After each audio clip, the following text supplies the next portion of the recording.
Maybe he didn't. I don't know what happened, but he didn't break them with me. He wants to make a deal. I don't know if you can make a deal. The problem is I've empowered you to be a tough guy. And I don't think you'd be a tough guy without the United States. And your people are very brave. But you're either going to make a deal or we're out. And if we're out, you'll fight it out. I don't think it's going to be pretty, but you'll fight it out. But you don't have the cards. But once we sign that deal, you're in a much better position. But you're not acting at all thankful. And that's not a nice thing. I'll be honest, that's not a nice thing. All right, I think we've seen enough. What do you think? Huh? Look, it's as simple as this, folks. No one comes to the Oval Office and dictates terms.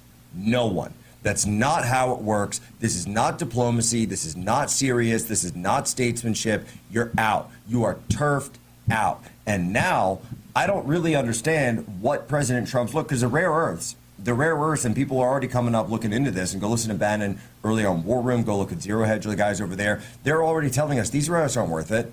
They're not worth the trouble. We can get rare earths in Greenland. We can get rare earths in Alaska. This is not worth the fight right now. So he turfed himself out. He got kicked out of the White House.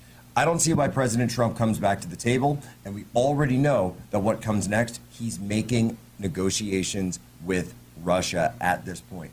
This guy, who is a guy that President Trump said is a dictator without elections, is almost coming up on a full year in office without any legal mandate for him to be there. He needs President Trump. He needs America. But for this guy to come to the people's house, the Oval Office, to not show the American people the respect they deserve, to not show the office the respect it deserves, to not show President Trump the respect he deserves, which is very interesting, by the way, because Zelensky had an when they met during the campaign, he was all happy talk. He was all happy talk. He said, we're going to work together. We want peace. We want all of this.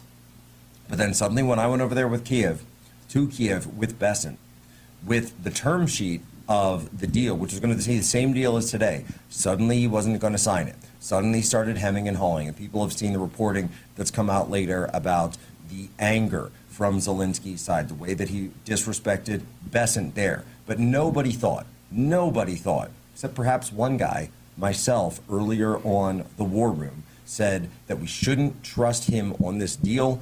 He plays games. He did it in Kiev. He's going to do it again.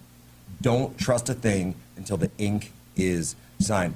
Bo French, you're here. You know, I'm a Yankee down in Texas, right? Welcome. Look, if someone comes to your house in Texas and wants something, and then immediately starts disrespecting your family, disrespecting you, what kind of a response do you think they would get? Would engender. I mean, I think that the D.C. coroner's office probably knows where the body is. Trump killed him. I mean, it was just not even. I've never seen anything like it. This is the alpha male that we voted for. This is leadership that we voted for.